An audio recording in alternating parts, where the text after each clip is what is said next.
You've probably witnessed it happen. A startup with everything going for it. Brilliant founders, breakthrough technology, venture capital pouring in, suddenly implodes. Or maybe you've been part of a company that hit a wall, where the very strategies that fueled your early growth started suffocating your progress. These failures follow predictable patterns, and the difference between companies that scale successfully and those that flame out has less to do with luck than most people realize. This summary reveals why so many promising companies fail at the exact moment they should be taking off, and how to build a business that avoids these hidden traps entirely. You'll discover the critical balance that separates sustainable growth from spectacular collapse, and learn to construct pricing strategies that evolve with your company rather than constrain it. By understanding these principles, you'll spot warning signs before they become fatal flaws and create systems that attract and retain the right customers from day one. Ever seen a company with money, hype, and a bold idea still crash and burn? This story plays out all too often, leaving founders and investors wondering what went wrong. The answer rarely lies in a single bad decision. Instead, there's likely a fundamental flaw in their strategy called the single-engine trap. Many leaders try to grow their business by leaning on just one source of power, pushing a single engine so hard that the entire business gets thrown off balance. This singular focus feels logical at first, but it's the hidden reason behind famous business flameouts. Take the first single-engine archetype, the disruptor. This leader obsesses over growth, believing that capturing market share at any cost guarantees victory. Adam Neumann at WeWork embodied this perfectly. His engine was pure, relentless acquisition. In just years, WeWork expanded from one building to over 800, fueled by billions in cash. To feed this engine, the company offered tenants free beer, bottomless coffee, and often paid them to occupy its offices. WeWork mastered landing customers, yet had no plan to expand their value. By giving away the farm up front, there was nothing left to upsell, creating unsustainable margins that crumbled. Now flip to the opposite archetype, the moneymaker. This leader fixates on monetization, squeezing every dollar from each customer. Juicero launched with a Wi-Fi connected juicer priced at $699. Its founder boasted that the machine exerted enough force to lift 2 Teslas, all to squeeze prepackaged fruits and vegetables. The company focused so intensely on high-priced monetization that it overlooked a critical question.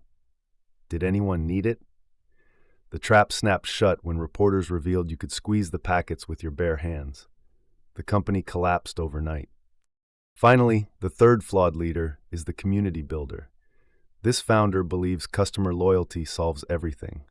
Ship ran on this engine, providing on-demand shipping that customers adored. For $5, Ship would come to your door, pick up any item, package it perfectly, and ship it. Yet the company focused so heavily on pleasing customers that its business became economically impossible.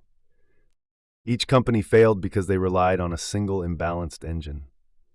WeWork chased growth without profitability. Juicero chased profits without demand. Ship chased loyalty without economics. To avoid these traps, think like a profitable growth architect. Just like an architect designs a building to be strong and balanced, you need to design your business the same way. That means running on 2 engines working in harmony, one focused on winning new customers and the other on deepening value for the customers you already have. Real scale comes from mastering both, creating a business that's resilient and sustainable in the long run. In the next sections, we'll break down exactly how to do it. So, you've decided to become a profitable growth architect. You're ready to build a business with the 2 powerful engines of market and wallet share. But where do you begin drawing up the blueprint? Start with the foundation. For any new venture, the single most important architectural decision centers on how you choose to charge for the value you create. How you charge matters far more than what you charge. A pricing model that makes intuitive sense to your customers removes friction, builds trust, and makes saying yes easy. A confusing or unfair model drives them away, regardless of how attractive the price tag seems. The first path is the subscription model. Think Netflix or Spotify. You pay a recurring fee and get continuous access. The power of this model lies in its predictability. For your business, it creates stable revenue you can forecast and build upon. For customers, it eliminates cost anxiety. They know exactly what they'll pay each month, making it easy to budget and commit long term. This works best when usage stays consistent or when value remains always on, like identity protection standing guard 24/7. The subscription model tells customers, "Join us, and we'll handle this consistently without surprises." The second path is usage-based, like paying for electricity or how startups pay AWS for cloud computing. You pay only for what you consume. The benefit here is fairness and accessibility. There's a very low barrier to entry. Customers start small without large upfront commitment, experimenting with your service, seeing its value firsthand, and scaling their usage as their needs grow. This model shines when your costs tie directly to consumption. That way, your revenue grows in lockstep with their success. This approach tells customers to start with what you need and will grow with you. The final path is the outcome-based model. This goes beyond pricing strategy to become the ultimate expression of partnership. You get paid based on the tangible results you deliver. Imagine selling explosives to a mining company and charging based on the volume of rock you help them blast away. You win only when they win. This model's power lies in total alignment with customer goals. It removes nearly all their risk and demonstrates unshakable confidence in your offering. However, this path works only when the outcome is direct, clear, and measurable.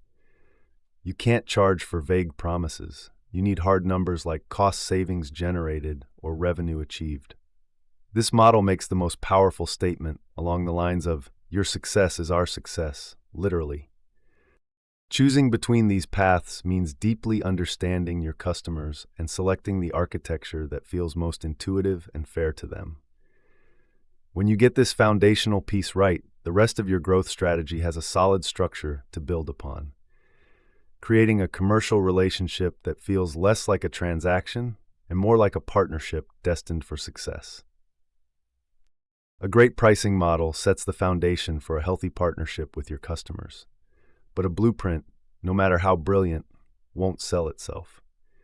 You need to make your offer so clear and compelling that customers feel genuinely smart for choosing it.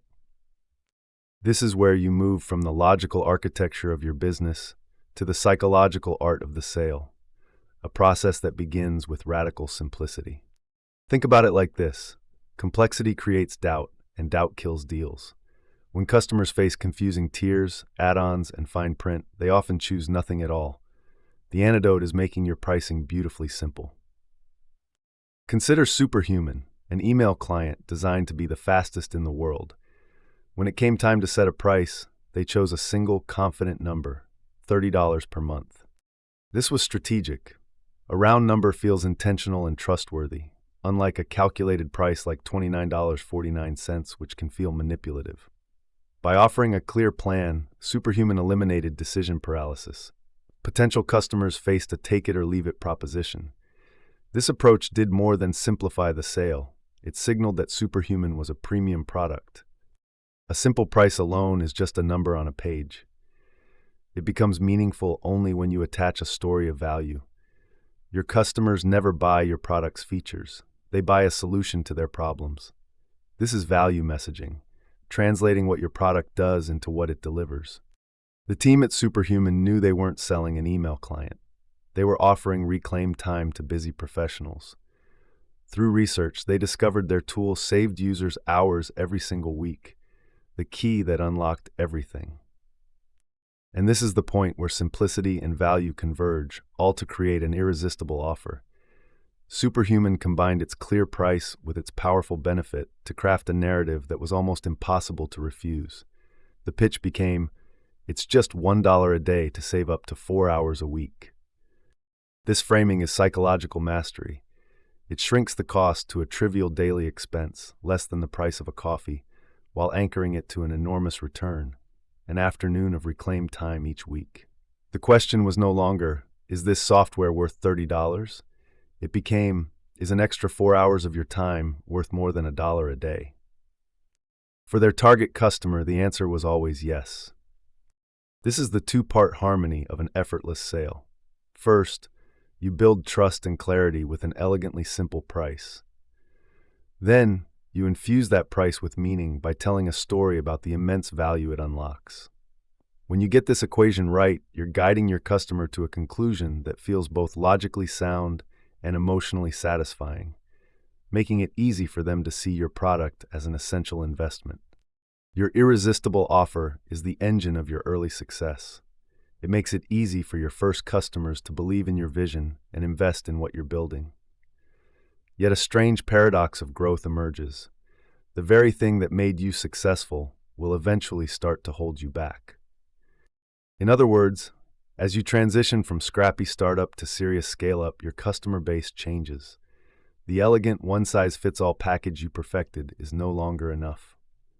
Growth, on the other hand, attracts a more diverse crowd.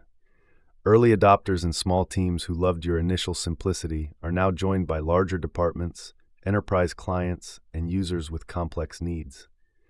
Your single offering starts to feel either too basic for power users or too expensive for newcomers. This is exactly the growth ceiling Asana hit. In their early days, a free plan and single premium plan worked perfectly, an easy entry point for small teams. As the company grew popular, though, this structure became a problem. The free version was so capable it was often good enough, cannibalizing paid sales. Meanwhile, the premium plan wasn't robust enough for larger organizations. They were trapped by their own success. To break through this plateau, you have to perform an act of creative destruction. Blow up your packaging. Take apart the offer that first made you successful and rebuild it for the company you're becoming. The process starts with segmentation. Your target audience contains multiple distinct groups, each with their own unique needs, priorities, and willingness to pay. Asana commissioned a comprehensive study and discovered 4 different segments, each requiring a tailored solution. This wasn't just data, it was a new map. It gave them the clarity to stop stretching one offer to fit everyone and start designing specific packages for specific audiences. Armed with this map, Asana rebuilt an entirely new, multi-tiered structure serving their entire customer spectrum. They introduced a business plan for mid-sized teams that needed more power, yet weren't ready for full enterprise. For the largest organizations, they created an enterprise plan with advanced security, controls, and support. This new offering followed good, better, best logic, where each tier built upon the last. It turned packaging from a static product into a dynamic journey. Small teams could start on the premium plan and follow a clear upgrade path as they grew. This pivot unlocked Asana's next growth stage and paved the way to IPO. To scale effectively, your offer needs to evolve with you. Provide the right on-ramp for every customer type, so no matter who they are or where they are in their journey, you have an offer that feels designed just for them. If you master this evolution, you'll be able to break free from the constraints of your early success and build something truly enduring. Your strategic portfolio of offers becomes the engine that carries you through the scale-up phase, ensuring you have a solution for every customer who walks through your door. But architecting a successful business requires more than attracting the right customers and selling them the right package. The final piece is about making those customers stay with you for the long haul. The key to building a business that endures is mastering retention. Let's look at how to do this through the concept of churn. Most companies fight churn reactively. They wait until a customer is angry, frustrated, and already has one foot out the door before swooping in with a save team to offer discounts and make promises. But by the time a customer calls to cancel, they've already overcome the inertia of change and likely chosen a competitor. Trying to win them back at this point becomes an expensive, uphill battle that often results in retaining your least valuable customers. A far more effective approach is to be proactive. Rather than waiting for the alarm to sound, watch for early warning signs, subtle dips in product usage or engagement that signal a customer might be drifting away. This allows you to intervene early with targeted support or education on underused features, reinforcing your partnership before they consider leaving. But the single most powerful retention strategy goes one step further. The ultimate secret to reducing churn is stopping it before it starts by being incredibly strategic about who you acquire in the first place. Think about it like this. Imagine you're organizing a 10-mile foot race. Many runners will sign up. Some will then drop out in the first mile, while others push through to the end. The runners who finish are fundamentally different from those who quit early. Your customer base works the same way.